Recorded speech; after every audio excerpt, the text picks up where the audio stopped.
Αγαπητέ συνέδρια, ονομάζομαι Παναγιώτης Μαγκυρόπουλος.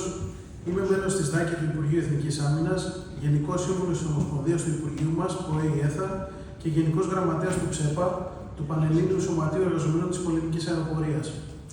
Είμαι τεχνικός ηλεκτρονικός της Πολεμικής Αεροπορίας. Εργάζομαι στο Εργοστάσιο Ηλεκτρονικών Τηλεπικοινωνιακών μέσω της ΠΙΑΛΦΑ και θα μιλήσω ως εκπρόσωπος του πολιτικού προσωπικού της ΔΑΚΕ. Στέκομαι σήμερα σε αυτό το βήμα εκπροσωπώντας μια νέα γενιά συνδικαλιστών. Μια γενιά που δεν γεννήθηκε στα εύκολα. Μεγαλώσαμε μέσα στην κρίση. Βιώσαμε τις ανατροπές, αλλά δεν μάθαμε να συμβιβαζόμαστε με την αδράνεια. Μάθαμε να παλεύουμε με όρους αλήθειας και αποτελεσματικότητας.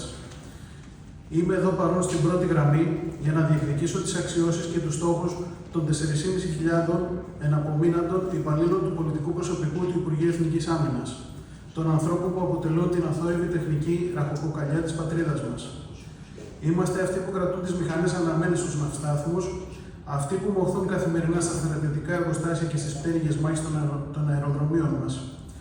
Χωρίς τη δική μας εξειδίκευση και το δικό μας φιλότιμο, η αποτρεπτική ισχύ της χώρας θα ήταν απλώς νούμερα στα χαρτιά. Η δική μας παραμονή για δεκαετίες ολόκληρες στον ίδιο χώρο και στο ίδιο αντικείμενο μας καθιστά αναντικατάστατους. Και ας πούμε την αλήθεια, οι στρατιωτικοί συνάδελφοι λόγω της φύσης της σταδιοδρομίας τους υπηρετούν πολλά λιγότερα χρόνια στους συγκεκριμένους τομείς και μετακινούνται διαρκώς. Εμείς αντίθετα, είμαστε εκείνοι που κατέχουμε την τεχνογνωσία και τη μεταφέρουμε στους νεότερους πολιτικούς και ένστολους, διασφαλίζοντας τη συνέχεια που έχει ανάγκη το στράτευμα. Εμείς είμαστε σταθερά μέσα στα εργοστάσια και τους ναυστάθμους. Όμως πρέπει να υποθεί καθαρά.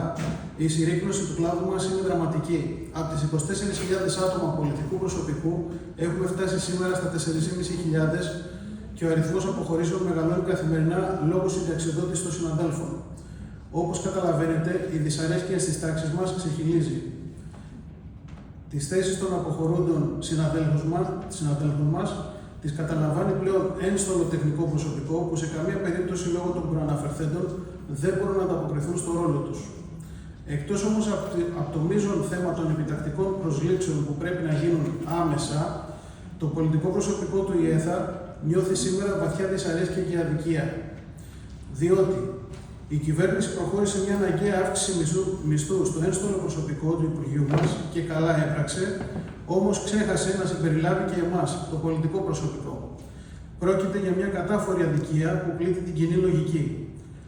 Όταν δύο άνθρωποι εργάζονται στον ίδιο πάγκο κάτω από τις ίδιες αντίξωες συνθήκες και μοιράζονται την ίδια ακριβώς ευθύνη και το αποτέλεσμα, δεν μπορεί να αντιμετωπίζονται με δύο μέτρα και σταθμά. Όταν ο πολιτικός υπάλληλος επιτελεί το ίδιο έργο με το ένστολο συνάδελφό του, αλλά βλέπει τον εαυτό του να εξαιρείται προκλητικά από τις παροχές, τότε το αίσθημα της αδικίας δηλητηριάζει το κλίμα στους χώρους εργασίας. Η ίση μεταχείριση δεν είναι πολυτέλεια.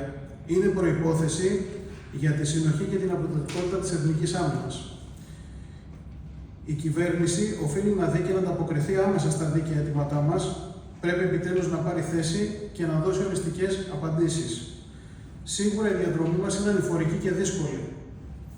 Σε αυτό το σημείο όμως θα ήθελα να αναφερθώ και να ευχαριστήσω ένα πρόσωπο που πάντα είναι δίπλα μας, ακούγοντας με προσοχή τα προβλήματά μας και καταβάλλοντας κάθε δυνατή προσπάθεια για να μας βοηθήσει να ξεπερνάμε τις δυσκολίες. Αναφέρομαι στο γραμματέα εργαζομένων της παράταξής μας, τον Θεόδωρο Κόλια. Ο κύριος Κόλιας ήταν παρόν σε ό,τι του ζητήσαμε, μας στήριξε ουσιαστικά και άνοιξε πόρτες για εμάς προς πάσα κατεύθυνση. Κλείνοντας, επιτρέψτε μου να μοιραστώ μαζί σας κάτι που μας γεμίζει περηφάνεια και μας δίνει την απαραίτητη όθηση να συνεχίσουμε παρά τον κρίζο των συνθηκών. Παρά την αδιαφορία και τις αδικίες που αντιμετωπίζουμε, εμείς επιλέξαμε να απαντήσουμε με έργο και ουσία. Και η απάντηση των συναδέλφων μας ήταν ιστορική. Στις πρόσφατες εκλογές, λοιπόν, για πρώτη φορά στα χρονικά, η ΔΑΚΕ του Υπουργείου μας κατέκτησε την αυτοδυναμία στην Ομοσπονδία μας, τόσο στο Γενικό Συμβούλιο όσο και στην Εκτελεστική Επιτροπή. Αφήνουμε πίσω μας την εποχή των ετερόκλητων συμβασμών και των αναγκαστικών συνεργασιών. Πλέον η παράταξή μας διοικεί με καθαρή εντολή, αυτόνομα και δυναμικά. Αυτή η εμπιστοσύνη δεν μας χαρίστηκε. Ο κόσμος που μας εμπιστεύτηκε γιατί είδε τη συνέπεια και το τρέξιμο που κάναμε σε κάθε χώρο δουλειάς. Ως νέα γενιά το ξεκαθαρίζουμε. Η ενασχόλησή μας με τα κοινά δεν αφορά αξιώματα και καρέκλες, αφορά τη δικαίωση των συναδέλφων μας. Διεκδικούμε άμεσα προσλήψεις για να διασφαλίσουμε το μέλλον των εργοστασίων μας. Απαιτούμε μισθολογική εξίσωση ως ελάχιστη αναγνώριση της ίσης εργασίας που προσφέρουμε. Ζητούμε το σεβασμό που αναλογεί στο πολιτικό προσωπικό της Εθνικής Άμυνας. Συνεχίζουμε ενωμένοι με την ορμή της νέας μας πλειοψηφίας, προσιλωμένοι στους στόχους μας μέχρι την τελική δικαίωση. Σας ευχαριστώ. Ευχαριστούμε τον Παναγιώτη.